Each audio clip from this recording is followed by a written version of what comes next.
I would rather prefer कि आप बताते, लेकिन अनफॉर्चुनेटली टाइम को देखते हुए थोड़ा हम डायरेक्टली यहाँ पर डिस्कस कर लेते हैं। सेलिंग एंड डिस्ट्रीब्यूशन एक्सपेंसेस की जब हम बात करते हैं तो उसमें अगर फार्मा इंडस्ट्री स्पेसिफिक बात करें, हमारे पास ये मेजर हेड्स आ रहे होते हैं, एंड आई एम श्योर बाकी कंपनीज के अंदर कुछ और भी हेड्स होंगे, लेकिन प्राइमरीली अगर हम बात करें तो हमारे पास सबसे इंपॉर्टेंट जो कॉन्सेप्ट होता है सेलिंग एक्सपेंसेस में, वो होता है हमारी फील्ड फोर्स की सेलिंग कॉस्ट। जो हमारे लोग हैं, जो हमारे मेडिकल रिप्रेजेंटेटिव जो डॉक्टर्स के पास जाके हमारी प्रोडक्ट को प्रमोट करते हैं, उनकी जो है वो कॉस्ट, उनकी सैलरीज, उनके अलाउंसेस, उनके इंसेंटिव्स, उनके ट्रैवल एक्सपेंसेस या जो भी उनके खर्चे हैं, वो सारे के सारे हमारा जो है वो सबसे इंपॉर्टेंट जो है वो कंट्रीब्यूटर होता है। और again it depends on the level of company. हो सकता है एक स्टार्टिंग कंपनी के लिए सेलिंग एक्सपेंसेस ज़्यादा हो, बाद में उसके चूंकि सेल का वॉल्यूम बढ़ गया है, उसकी रीच एंड एक्सेस फ्रिक्वेंसी बढ़ गई है, तो उसको शायद उतने एक्सपेंसेस इंकर ना करने पड़ रहे। उसके बाद अगर हम बात करें तो फील्ड फोर्स कॉस्ट के अंदर जो है वो आप समझ लें कि उसकी सारी कॉस्ट इंक्लूडेड है, including its incentives as well. अगर हम बात करें डिटेलिंग एड्स की, जो लिटरेचर्स होते हैं, जो हम जनरली गत्ते कहते हैं कि हम गत्ते जाके डॉक्टर्स को दे रहे होते हैं, या आजकल जो है वो हम मॉडर्न टेक्नोलॉजी यूज़ कर रहे होते हैं, उसकी जो डेप्रिसिएशन होती है हमारे आईपैड्स की या जो हमारे लैपटॉप्स हैं, जो कि फील्ड फोर्स यूज़ करती है डॉक्टर्स के पास प्रमोशन करने के लिए, वो सारी की सारी कॉस्ट जो है वो जो है वो कंप्राइज करती है आपकी डिटेलिंग कॉस्ट को, which ultimately is reflected in the selling expenses. Likewise अगर आप कोई सैंपल्स देते हैं प्रोडक्ट को बेचने के लिए, अगर आप डॉक्टर्स को कोई सैंपल्स दे रहे होते हैं अपनी प्रोडक्ट से फेमिलराइज करवाने के लिए, वो कॉस्ट भी आपकी सेलिंग कॉस्ट का पार्ट बनती है। उसके बाद अगर हम बात करें हमारे HCP हेल्थ केयर प्रोफेशनल्स या की ओपिनियन लीडर्स जो कि इंडस्ट्री के अंदर ज़्यादा वर्थ रखते हैं, जिनके ओपिनियंस मैटर करते हैं, अगर हमने उनकी कोई ट्रेनिंग करवाई है, उनको कोई कॉन्फ्रेंस में जो है वो पार्टिसिपेट करवाया है, या किसी कॉन्फ्रेंस के अंदर हम उनकी लर्निंग कॉन्फ्रेंस के अंदर पार्टिसिपेट कर रहे हैं, so this is all related to selling expenses. Conference sponsorships कोई हम देखते हैं कि अक्सर हमारे पास डिफरेंट सोसाइटीज़ हैं, र्यूमेटोलॉजी की, ऑन्कोलॉजी की, हेपेटोलॉजी की, हेमेटोलॉजी की, डिफरेंट तरह की हमारे पास कॉन्फ्रेंसेस वर्ल्ड वाइड अवेलेबल होती हैं। ईजमो, एजमो, बहुत सारी कॉन्फ्रेंसेस हैं। अगर हम उनमें किसी अपने हेल्थ केयर प्रोफेशनल को पार्टिसिपेट करवाते हैं, तो उनकी जितनी भी कॉस्ट है, ट्रैवलिंग की, उनके स्पॉन्सरशिप की, उनके रहने सहने की, every cost, each of these cost is falls under the selling and distribution expense. उसके बाद जो एक और बहुत इंपॉर्टेंट कॉस्ट है वो है आपकी डिस्ट्रीब्यूशन एंड सेलिंग कॉस्ट। ये वो कॉस्ट है जो आपकी जब दवा बन गई, जब फिनिश गुड्स आपके बन गए और आपने उसको सेल किया है टू दी फार्मेसीज या टू दी होलसेलर्स या टू योर डिस्ट्रीब्यूटर्स, तो जो आपकी जो डिस्ट्रीब्यूशन कॉस्ट है, लॉजिस्टिक्स कॉस्ट वगैरह, वो सारी की सारी रिफ्लेक्ट होती है आपकी डिस्ट्रीब्यूशन एंड सेलिंग कॉस्ट। एक छोटा सा वर्ड ऑफ कॉशन, पहले मतलब आप अगर देखें तो कुछ टाइम पहले तक जो है वो आपके इनकम टैक्स ऑर्डिनेंस में कोई रिस्ट्रिक्शन नहीं थी, आप सेलिंग एक्सपेंसेस जितने चाहें कर सकते थे। लेकिन कुछ टाइम पहले जो है वो इनकम टैक्स ऑर्डिनेंस में तकरीबन 3 साल 4 साल पहले इन्होंने एक क्लॉज इंट्रोड्यूस किया कि आपके जो selling and distribution, selling and promotional expenses हैं, दोज शुड नॉट एक्सीड 5%, जिसको इन्होंने आज जो है वो कन्वर्ट कर दिया इंटू 10%। वो कहते हैं कि जो आपकी सेल का जो 10% है, उससे ज़्यादा आप सेलिंग एक्सपेंसेस इंकर नहीं कर सकते।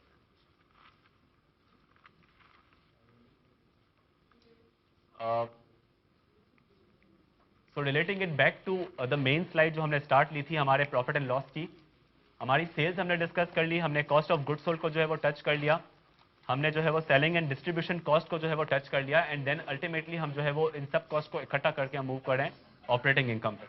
Any question? ये जो जी जी। हेलो, जी जी, आवाज़ आ रही है आपकी।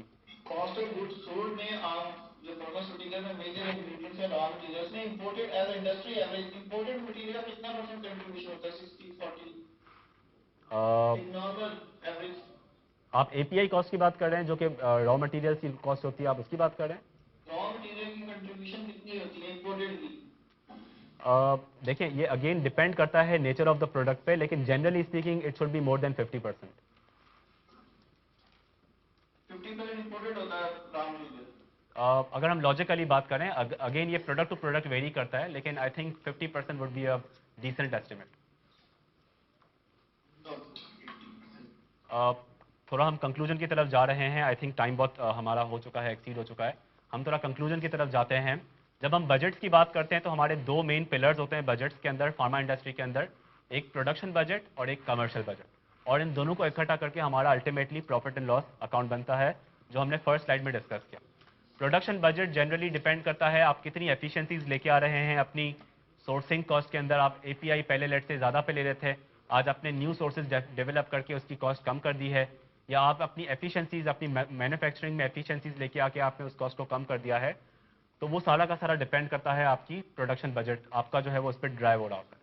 एंड लाइकवाइज आपका जो कमर्शियल बजट है that is driven through your sales and through your aspirations कि आप अपने आप को कहाँ देखना चाह रहे हैं, आप कौन सी प्रोडक्ट्स बेचना चाह रहे हैं, आप अपनी टॉप लाइन कैसे ग्रो करेंगे, न्यू लॉन्चेस लेके आ रहे हैं, क्या आप वॉल्यूम से ग्रोथ लाएंगे या प्राइस से ग्रोथ लाएंगे। Any reflection on this volume and price growth, I think it's a very very important concept for pharma industry. Volume मतलब सेल्स बढ़ा के एंड प्राइस बेसिकली जब नए प्राइस टारगेट्स लेके टारगेट्स जो लाइक पिछले हाई साल रिस्क से ग्रोथ को देखते वॉल्यूम बढ़ा दिया आपने और फिर प्राइस का ये है कि वो एडिशनल आपको इफेक्ट मिल जाता है अगर साल के बीच में आपको प्राइस इंक्रीज मिल गया तो। बिल्कुल, जब भी हम सेल्स की बात करते हैं तो उसके दो कंपोनेंट्स होते हैं ग्रोथ के, एक वॉल्यूम ग्रोथ और एक प्राइस ग्रोथ, और ये दोनों की इंडिकेटर्स होते हैं अपनी ऑर्गेनाइजेशन की प्रायोरिटी को रिफ्लेक्ट करे।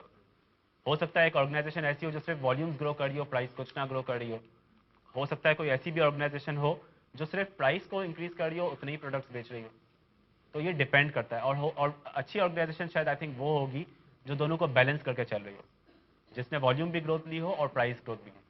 तो ये बहुत इंपॉर्टेंट इंडिकेटर होता है कमर्शियल बजट का। उसके बाद न्यू लॉन्चेस, जिस तरह से हमने पहले भी डिस्कस किया कि आपकी कंपनी में कौन सी न्यू लॉन्चेस लेके आ रहे हैं आप, जो आपकी ओवरऑल एस्पिरेशन को फिट इन कर रही है, तो वो एक बहुत इंपॉर्टेंट चीज़ होती है। एंड देन अल्टीमेटली आपने अपने ऑपरेशनल एक्सपेंसेस को कैसे मैनेज किया। यहाँ पर सिर्फ एक रिफ्लेक्शन कोई देना चाहे, अगर ऑपरेटिंग एक्सपेंसेस को हम कैसे जुडिशियसली, कैसे एफिशिएंटली यूज कर रहे हैं या कैसे यूज कर सकते हैं, कोई मैकेनिज्म। न्यू टेक्नोलॉजी को यानी इम्प्लीमेंट करके आप न्यू मशीन्स ले आए जिन जो ज़्यादा एफिशिएंट हो, कम पावर जो है वो लेती हो, लाइक इलेक्ट्रिसिटी बिल्स के ऊपर जो है वो कट डाउन कर रही हो। इस तरीके से नंबर ऑफ जो लेबर है वहाँ यूज़ हो रहा है, 10 लोग काम कर रहे थे अब 2 लोग चला लेते हैं। आपने बिल्कुल सही बात जो है वो की है, लेकिन आई थिंक उसको थोड़ा हम अगर इस पर्सपेक्टिव से बात करें, एक प्रोडक्शन बजट है, एक कमर्शियल बजट। मशीन्स की जो एफिशिएंसीज है I think that would be reflected more in production budget. Otherwise conceptually you are absolutely right, आप न्यू वेज ऑफ वर्किंग को यूज करें। आज हम देख रहे हैं फार्मा इंडस्ट्री के अंदर, कंटेम्प्रेरी वर्ल्ड के अंदर बहुत न्यू इनोवेशन आ गई है। डिटेलिंग पैड्स हैं, लोगों के पास कोई लिटरेचर्स नहीं है, अब वो अपने आई पैड्स को यूज़ कर रहे हैं, और भी ज़्यादा एडवांस टेक्नोलॉजीज आ गई।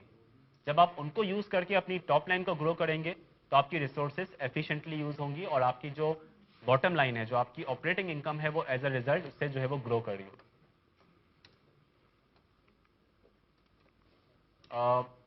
जस्ट लास्ट टॉपिक जिसको हम टच करके, and I think I would conclude my presentation, and I think I will just briefly touch upon this concept. और इसमें आई थिंक ज़्यादा जो है वो रेलेवेंट वो लोग होंगे जो ऑलरेडी टैक्स के कॉन्सेप्ट को ब्रीफली जानते हैं। टैक्स में हमारे पास इनकम टैक्स में दो कॉन्सेप्ट है, नॉर्मल टैक्स और प्रिजम्पटिव टैक्स। फार्मा इंडस्ट्री की अगर हम बात करें तो इसमें दोनों कॉन्सेप्ट अप्लाई हो सकते हैं। नॉर्मल टैक्स जो कि नॉर्मल कंपनीज के लिए अप्लाई होता है, जो अपनी प्रोडक्ट्स मैन्युफैक्चर करती हैं और सेल करती हैं, और प्रिजम्पटिव टैक्स जनरली स्पीकिंग जो है वो अप्लाई होता है for those companies which are importing their products in commercial form, in the finish goods form, and they are ultimately selling it in the same form. तो ये depend करता है उस कंपनी पे, और आमतौर पर जितनी फार्मा कंपनीज है वो प्रोडक्शंस भी करती हैं और कुछ दवा डायरेक्टली इंपोर्ट करके भी बेच रही होती है। So it's a combination of both normal and presumptive tax. And just one last more thing, sales tax perspective से pharma industry is exempt from sales tax. हमने आज तक किसी भी फार्मा की प्रोडक्ट के ऊपर जो हमारी टैबलेट्स या जो भी हमारी सिरप्स होते हैं या जो भी फार्मा प्रोडक्ट्स है उन पर सेल्स टैक्स नहीं देखा, क्योंकि ये जो है वो आपकी इसेंशियल मेडिसिन है, इसेंशियल प्रोडक्ट्स है, एंड बाय दी कॉन्स्टिट्यूशन चूँकि लोगों को जो है वो फार्मा प्रोडक्ट्स चूँकि बहुत इसेंशियल है, उस पर कोई एक्स्ट्रा टैक्सेस नहीं होने चाहिए, इसीलिए उस पर कोई टैक्स, सेल्स टैक्स नहीं होता है। जिसका एक अल्टीमेट इम्पैक्ट ये भी आता है कि जब आप कोई चीज़ प्रोक्योर करते हैं, जब आप कोई चीज़ परचेज करते हैं, उस पर आपने जो टैक्स पे किया है वो आप क्लेम नहीं कर सकते हैं फार्मा इंडस्ट्री में, क्योंकि वो प्रोडक्ट्स आपकी एग्जेम्प्ट है। आप आउटपुट टैक्स नहीं लगा रहे हैं, आप अपनी दवा पे सेल्स टैक्स नहीं लगा रहे हैं, तो जो आपने सेल्स टैक्स पे किया है अपने प्रोक्योरमेंट करते हुए, अपने मटेरियल्स को प्रोक्योर करते हुए, वो आप क्लेम बैक नहीं कर सकते। Sorry, income tax rate Pakistan के अंदर जीएसटी इस वक्त 17% है सारी गुड्स के लिए, और सर्विसेज के लिए आमतौर पर 13% है, लेकिन फार्मा प्रोडक्ट्स के ऊपर जिस तरह से हमने डिस्कस किया कि कोई भी सेल्स टैक्स, तो इट्स नो 0%। इनकम टैक्स जो है वो कंपनीज के लिए जो है वो 29% है इस वक्त, और इंडिविजुअल्स के लिए डिफरेंट परसेंटेजेस हैं, लेकिन ये है आपकी नॉर्मल टैक्स। जो प्रिजम्पटिव टैक्स है जो थोड़ा एडवांस्ड एक तरह से आप समझ लें, या जो एक लिमिटेड सेगमेंट पे अप्लाई होता है उस पर डिफरेंट रेट होता है। बल्कि अब तो हम ये कह सकते हैं कि everything is normal tax ultimately. So with this, I would, if there are any other questions, I would be happy to take. Otherwise, I would hand over to Ziad. Sir आपने इन्वेंट्री कंट्रोल का बताना था कि कितनी देर के लिए वो inventory control हो सकती है डिस्ट्रीब्यूशन डिपार्टमेंट में, how long can we put it in? Inventory के हवाले से आप बिल्कुल सही कह रही हैं। आई थिंक ये टॉपिक हमारा जो है वो अनफॉर्चुनेटली कवर नहीं हुआ। इन्वेंट्री की अगर हम बात करें, हमारी इन्वेंट्री किस किस फेज पर जो है वो अवेलेबल होती है? सबसे पहले हमारे पास, उसके बाद हमारे डिस्ट्रीब्यूटर के पास, उसके बाद जो है वो रिटेलर्स या फार्मेसीज के पास। तो अगर हम बात करें जी प्लीज। सर एक छोटा सा सवाल था कि इसका जो इंपोर्ट स्ट्रक्चर है सर, ये जो इसका इंपोर्ट स्ट्रक्चर है ना, जो रॉ मटेरियल्स का, इसको काइंडली इलेबोरेट कर देते हैं कि इसमें क्या सेल टैक्स चार्ज होता है या वो रिफंड इश्यूज आते हैं या नहीं, इसमें ओके या कस्टम ड्यूटीज का स्ट्रक्चर क्या होगा? बिल्कुल ठीक है। पहले मैं ये वाला क्वेश्चन कंक्लूड कर लूँ। हमारी जो इन्वेंट्रीज हैं वो डिफरेंट लेयर्स पे अवेलेबल होती है। सबसे पहले हमारे पास होती है, उसके बाद डिस्ट्रीब्यूटर के पास, और उसके बाद अल्टीमेटली फार्मेसीज के पास होती है। तो आपका जो क्वेश्चन था कि हमारी इन्वेंट्रीज कितनी होनी चाहिए, it all depends on organizational priorities, it all depends on organizational structure. Generally speaking हम आप मुझे बताएं गोल्डन प्रिंसिपल क्या है इन्वेंट्रीज को मैनेज करने? गोल्डन प्रिंसिपल आप कह रहे हैं लो स्टॉक होल्डिंग कॉस्ट, लेकिन क्या it should compromise your business? No. So you should have always sufficient inventories at different channels. Number one, to ensure that your business is not derailed, and number two, to ensure that your cost of holding those inventories is minimized. अगर आप इस principal को समझ लें तो I think आप ये समझ सकते हैं कि आपकी इन्वेंट्रीज किस फेज पे कितनी होनी चाहिए। जनरली अगर हम बात करें, कंपनी अपने पास जो है वो 30 से 60 दिन का स्टॉक रखती है जनरली स्पीकिंग। कुछ कंपनीज 3 महीने का, 4 महीने का भी रखती हैं, और कुछ कंपनीज कम भी रखती हैं, लेकिन आइडियली 3 to 4 मंथ्स एक बेंचमार्क है। अगर हम डिस्ट्रीब्यूटर्स की बात करें तो अगेन इट डिपेंड्स, 15 दिन का भी रखती हैं कंपनीज, 10 दिन का भी रखती हैं, कुछ कंपनीज 30 दिन का भी रखती हैं। मॉडल पे भी डिपेंड करता है आपका मॉडल क्या है, लेकिन आमतौर पर आप समझ लें कि 1 to 2 मंथ्स का जो है वो स्टॉक कंपनीज डिस्ट्रीब्यूटर के पास रखती हैं, ताकि मार्केट में आपकी प्रेजेंस इंश्योर्ड है। लाइकवाइज अगर हम फार्मेसीज की बात कर देते हैं तो चूंकि उनके पास इतना कैश नहीं होता है कि आपकी ज़्यादा दवा रख सकें, तो वहाँ पर 4-5 दिन या 10 दिन का स्टॉक वो रखते हैं। तो it depends on the channel जहाँ पर आप इन्वेंट्री होल्ड कर रहे हैं। I hope I have addressed your question. Moving on to the question from Lahore team, आपने कहा कि हमारी जो कॉस्ट होती है उसका स्ट्रक्चर का एक ब्रीफ स्केच बता दें। जब हम किसी भी एपीआई को इंपोर्ट करते हैं तो उस एपीआई पे आमतौर पर, अगेन इट्स नॉट समथिंग कि जो हर प्रोडक्ट पे अप्लाई हो, एपीआई पर जनरली स्पीकिंग आपकी जो है वो कस्टम ड्यूटीज अप्लाई होती हैं, और आपके सेल्स टैक्स जो है वो कुछ प्रोडक्ट्स पे अप्लाई होते हैं depending on the nature of the molecule, nature of the product, और कुछ पर अप्लाई नहीं होते हैं।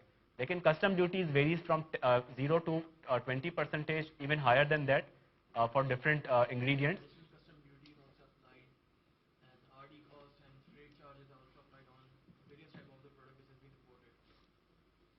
बिल्कुल आप सही कह रहे हैं, आपकी custom duties it depends, plus additional custom duties लगती हैं कुछ प्रोडक्ट्स पे जो कि शायद इतनी इसेंशियल नहीं होती हैं, या जो गवर्नमेंट की प्रायोरिटी लिस्ट में नहीं आ रही होती हैं, और प्लस आरडी कॉस्ट आपकी लग रही होती है, आपकी फ्रेट कॉस्ट लग रही होती है। आप जब किसी प्रोडक्ट को मंगवाते हैं तो उसमें जो ट्रांसपोर्टेशन कॉस्ट होती है, that is also loaded into the cost of import. Also exchange custom clearance charges होते हैं आपके जी, एंड एक्सचेंज रेट डिफरेंसेस जो आते हैं, जो मेन डिफरेंस है, क्योंकि जो जीडी पे for example come rate charge हुआ है जिस वक्त हमने प्रोडक्ट मंगवाया, जो पेमेंट जा रही है उस वक्त ये रेट चेंज हो गया, वो भी चार्जेस हमारी एब्सोल्युटली। आई थिंक ये एक इंडस्ट्री का आई थिंक सबका एक पेन पॉइंट है कि लास्ट 2 साल के अंदर जो डिवैल्यूएशन हुई एक्सचेंज की, उसकी वजह से हम सबकी cost of doing business increase tremendously, जबकि सेल उस तरह से ग्रो नहीं हुई। Loss and exchange. तो आप सही कह रहे हैं, ये भी हमारा बहुत इंपॉर्टेंट है। लेकिन generally speaking custom duties varies from 0 to 20%।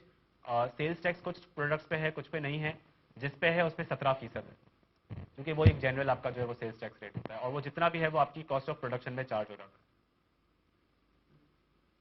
The last item, sir. Local sale of medicines is exempt from sales tax.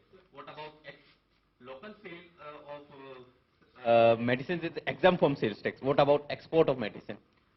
Export पे generally, not just pharma industry, generally जो पाकिस्तान का जो लॉ है वो ये कि एक्सपोर्ट को फ्लरिश करने के लिए, उसको इंक्रीज करने के लिए they have given this relaxation कि all exports are zero rated. Now there is a difference between zero rated and exempt. सुनने में लगता है कि दोनों सेम चीज़ है, बट जीरो रेटेड का फायदा ये है कि you can claim the input tax on that. आपने अगर कोई चीज़ परचेज की है, उस पर आपने कोई सेल्स टैक्स पे किया है, यू कैन क्लेम दैट. जबकि एग्जाम्प्ट के अंदर आप उसको क्लेम नहीं कर सकते, वो आपकी कॉस्ट ऑफ प्रोडक्ट का पार्ट बन जाता है. Export of medicines is also zero rating. Export of medicine की जो जब हम एक्सपोर्ट करते हैं तो उस पर अगेन कोई सेल्स टैक्स नहीं लगता है, लेकिन उसको हम क्या, is it zero rated? Not it is zero rated. Yes, it is zero rated. So जी जी प्लीज. जी एक क्वेश्चन, फार्मा प्रोडक्ट्स जो हैं इनका एक एक्सपायरी पीरियड होता है, उसके तहत जो प्रोविजन की रिक्वायरमेंट है आईएस में प्रिस्क्राइब आता है, काइंडली डेलीब्रेट होता है. Sorry I completely didn't get your question. आपकी एक्सपायरी तक समझ आया, वो आप स्पेसिफिक बता सकते हैं आपका क्या क्वेश्चन है? एक्सपायरी जो है, क्योंकि एक्सपायर्ड प्रोडक्ट जो है company is bound to take back. जी जी जी जी. उसकी कोई प्रोविजन की रिक्वायरमेंट जो है, क्या स्टेटस क्या है, आईएस की क्या रिक्वायरमेंट है?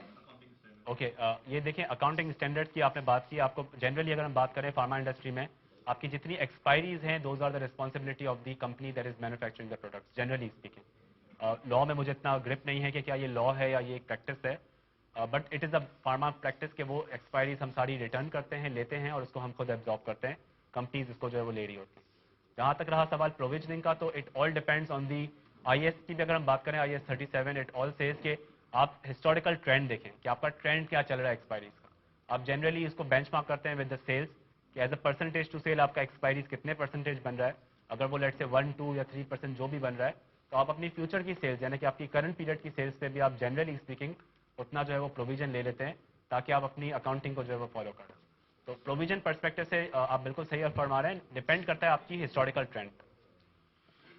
अभी आपने बताया कि शेल्फ लाइफ जब वो खत्म हो जाती है तो ये कंपनी का अपना एक रिस्क है कि वो सारे प्रोडक्ट्स अपने पास मंगवा के और एक्सचेंज करके देगी या अपने पास रख लेगी. तो इससे हम रेवेन्यू रिकॉर्ड कैसे करें? क्योंकि रेवेन्यू रिकग्नाइजेशन ये बोल रहा है IAS 18 जो अभी एडवांस हो चुका है कि जब भी हम रिस्क एंड रिवॉर्ड हम किसी को दे चुके हों, हमारी लाइबिलिटी ना हो, हमारे पर तो अभी लाइबिलिटी है कि अगर एक्सपायरी हमारे ऊपर है, अगर एक्सपायर हो जाता है प्रोडक्ट और हमें उनको एक्सचेंज करके देना, तो हम रेवेन्यू कैसे रिकॉर्ड कर रहे हैं? आई थिंक बहुत टेक्निकल कॉन्सेप्ट आपने जो है वो टच किया है, जो शायद प्रोबेबली हर बंदा शायद इसे रिलेट ना कर पा रहा हो, लेकिन वेरी वैलिड क्वेश्चन. इसमें देखिए दो कॉन्सेप्ट्स हैं, एक revenue recognition and on the other hand your liability. Both things are running in parallel. At one hand आपका रेवेन्यू रिकॉग्निशन है, जो आपने अपनी गुड्स का जो है वो रिस्क एंड रिवॉर्ड जो है वो पास ऑन कर दिया, या जो आपने IFRS 15 की रिक्वायरमेंट्स को मीट कर दिया, तो आप जो है वो अपना रेवेन्यू रिकॉर्ड कर सकते हैं. रहा सवाल आपकी एक्सपायरीज का, so that is an additional liability that you are taking. So both things function in parallel. आप एक तरफ सेल रिकॉर्ड करते हैं और दूसरी तरफ आप उसका एक छोटा सा प्रोविजन जो डिपेंड करता है आपके हिस्टोरिकल ट्रेंड पे, वो आप बुक कर लेते हैं to cater for that expiry. तो अल्टीमेटली हम उस रिस्क एंड रिवॉर्ड को ट्रांसफर कर चुके होते हैं. जी, हम देखें theoretically speaking, yes, we have transferred the risk and rewards, but on the other hand, we are giving additional obligation that we will be bound to take back those expiries, and that's why we are taking provisions as well in our accounts.